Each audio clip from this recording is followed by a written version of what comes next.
दोस्तों, मणिपुर में जिस प्रकार की जघन्य एक वारदात हुई है, पिछले 4 महीने से जिस प्रकार से मणिपुर को जलाया जा रहा है, अल्पसंख्यक की बहुसंख्यक के साथ जो पूरा ही एक विवाद जो खड़ा किया गया प्रायोजित सरकार द्वारा, उसके बाद जो महिला के साथ जो उत्पीड़न हुआ है और जो पूरा देश उसके बाद आक्रोशित है।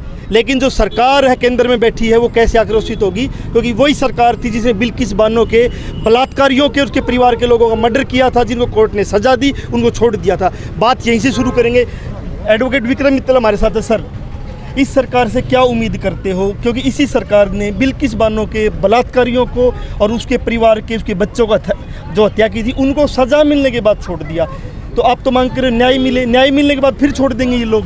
देखिए, ये जो सरकार है, इस सरकार के रिकॉर्ड की बात करें तो बिल्किस बानो के केस में 14 लोगों को उम्र कैद की सज़ा हुई और उन जो लोगों को बहुत ही गलत तरीके से और गैरकानूनी तरीके से वहाँ की सरकार ने छोड़ा, और ना केवल छोड़ा, जिस दिन छोड़ा उनके अंदर माड़ाएँ डाली गई, तो उस सरकार से उम्मीद नहीं की जा सकती। इसी तरीके से देश की वो बेटियां जिन्होंने देश को गौरव करवाया था, वो पहलवान बेटियां जब एक एलिगेशन लगा रही हैं, उसके खिलाफ एफआईआर नहीं दर्ज की गई, और एफआईआर दर्ज करने के बाद किस तरीके से सरकार ने ड्रामा किया और उसको क्लीन चिट दी।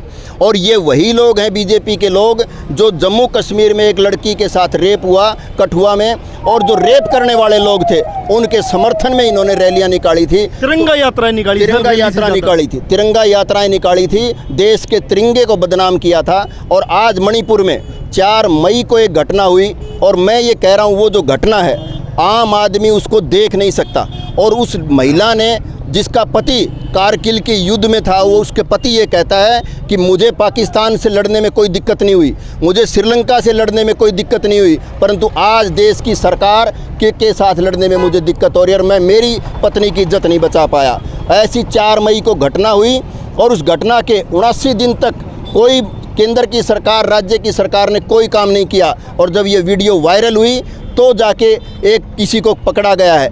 मैं ये समझता हूँ कि वहाँ केंद्र सरकार की, मणिपुर की सरकार की घोर विफलता है, और सरकार को, मणिपुर सरकार को तुरंत बर्खास्त किया जाना चाहिए। और वो प्रधानमंत्री नरेंद्र मोदी जी, जो कि संसद में घुसने से पहले माथा टेका था सीढ़ियों पे, पूरे देश के मीडिया ने ये कहा था कि ऐसा प्रधानमंत्री नहीं देखा, वही प्रधानमंत्री आज पार्लियामेंट के अंदर, संसद के अंदर जाने से डर रहा है। वो आज अपनी बात नहीं रख पा रहा है, अपने देश के लोगों को संबोधित नहीं कर पा रहा है। हम ये प्रधानमंत्री जी से अपील करते हैं कि ये देश आपका है, इस देश ने आपको जिताया है, इस देश के बीच में आइए, आप अपनी बात कहिए और लोगों को विश्वास दिलाइए कि सरकार आपके साथ है, ये लोग आपके ऊपर फख्र करेंगे। और मणिपुर की जनता को जो लड़वा रहे हैं आप, पूरे देश की जनता को लड़वा रहे हैं, वहाँ शांति स्थापित हो, इस बात के प्रयास किए जाने चाहिए। तो किस मुंह से प्रधानमंत्री जाएंगे वो इन्होंने रखा है, लेकिन बिल्किस बानो के बलात्कारियों को जब छोड़ा गया तो केंद्र में भी सरकार और राज्य में भी सरकार बीजेपी की थी, और उस बीजेपी ने ही उनको छोड़ा था और उन्हीं को मालाएं पहनाई गई थी। मैं कह रहा हूँ मैम, जिसकी सरकार आज केंद्र में है और हरियाणा में भी और मणिपुर में भी है, उस पार्टी की सरकार ने उन बिल्किस बानो के बलात्कारियों को छोड़ा था, और आज उन्हीं की सरकार है जो मणिपुर में ये सब हो रहा है। तो क्या इस सरकार से उम्मीद करते हो? उम्मीद तो यही है भाई, क्या नाम है, बहुत ज़्यादा शर्मसार और एक मानवता को तार तार करने वाली ये घटना है, और सोचने पर विवश कर रही है कि हम महिलाएं किस तरीके से सुरक्षित एक सड़क पर खड़े नहीं हो सकते, रात को बाहर नहीं निकल सकते। तो कैसे हम सरकार, जहां वो मणिपुर में जो जिसकी सरकार है वो 4 महीने के पहले की घटना बता रहे हैं ये, तो इस मीडिया को, इसको मतलब मीडिया को उन्होंने एक छुपा के रख रखा था, वो वायरल हो गई जनता के सामने, तो ये उभर के सामने बात आई है। तो इस तरीके की बहुत ही निंदनीय घटना है। उस मणिपुर सरकार को मैं तो कह रही हूँ इस्तीफा दे देना चाहिए, और प्रधानमंत्री को ही दे देना चाहिए। वो चुप है तो विपक्ष में है तो पक्ष, प्रधानमंत्री को भी इस्तीफा देना। मैम आगे से आ जाओ एक बार, थोड़ा सा इधर आ जाओ मैम, इधर आ जाओ मैम। जब भी युद्ध होता है, दंगे होते हैं, कभी भी जब भी हुआ, जिसकी भी सरकार हुई है, महिलाओं को टारगेट किया जाता है, खासकर उसकी यौनिक हिंसा उनके साथ की जाती है। तो क्या कहना चाहोगे उन लोगों को भी जिनके घर में भी बहन बेटियां, माँ है, जो एक ऐसी महिला के साथ बर्बरता करते? ये महिलाओं की इज्जत करना नहीं जानते, क्योंकि ये अपना समाज है जो एक पुरुष प्रधान समाज है, जिसमें कि महिला जो अत्याचार करते हैं वो भी एक मतलब पुरुष ही है। तो हमें स्त्रियों की साथ साथ हमें पुरुषों की भी मतलब साथ सहयोग की ज़रूरत है, ताकि वो सहयोग दें और हमें मतलब समाज के आगे बढ़ाने के लिए कुछ करें। मतलब पुरुषों को भी सोच बदलने की जरूरत है कि सोच बदलने की जरूरत महिलाओं की योनि पे हिंसा करना सबसे बर्बरता है। सबसे बर्बरता पुरुष जाति ही कर रही है ये चीज़। तो पुरुषों को भी हमें मतलब ये समझाना होगा कि वो हमारा सहयोग दे और हमारे साथ कंधे से कंधा मिलाकर हमारे साथ चले।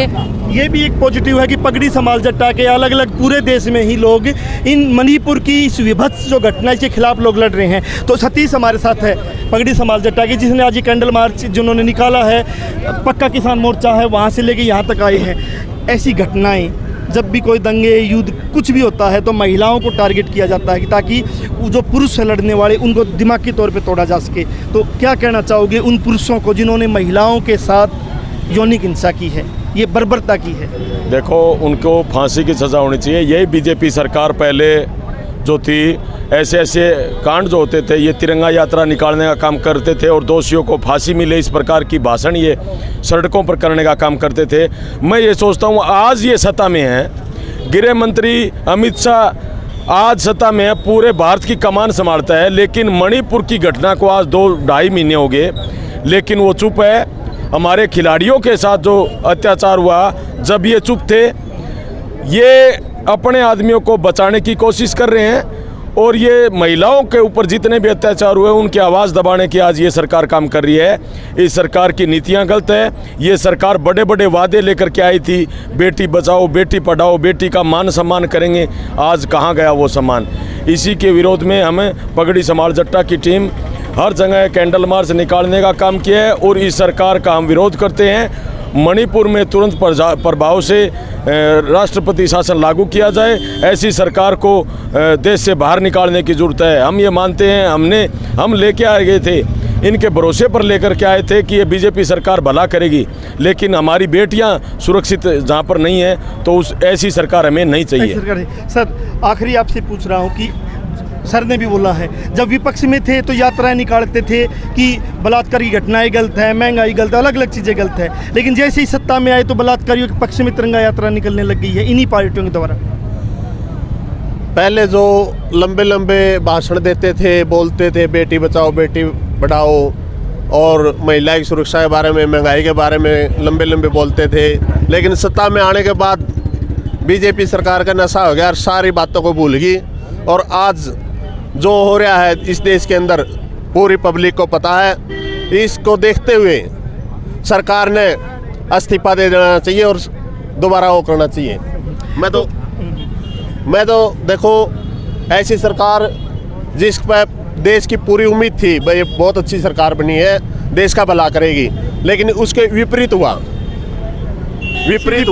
हाँ। तो सर ने भी बोला था कि जो प्रधानमंत्री बनते ही संसद में माथा चूम के संसद को नतमस्तक करके अंदर गया था, जो पूरा ही एक ड्रामा कर रहा था, आज वो प्रधानमंत्री संसद में जाने से डर रहा है। रोंगटे खड़े कर देने वाला हर एक आदमी को, हमारे जैसे खिलाड़ियों के साथ हुआ, तिरंगे का अपमान हुआ।